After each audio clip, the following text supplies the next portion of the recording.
The cumulative long-term effect of these things, as we learned recently with respect to like the amount of microplastics and the endocrine disrupting nature of microplastics, where they can actually bind to specific receptors and as a result block the expression or binding of other proteins, which can have a systemic kind of effect on you.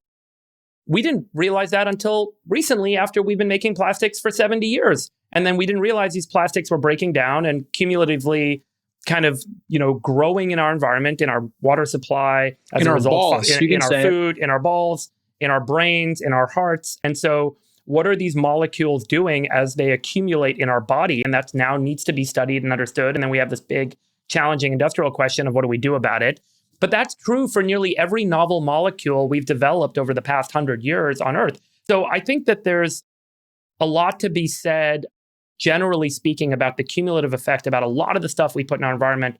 And as much as I could disagree with things that Bobby Kennedy might say, I can tell you asking these questions is critically important. As scientists, we have to constantly interrogate, and this cannot be just a political point, but I do think that the idea that we should be asking the questions and interrogating for answers is very, very important.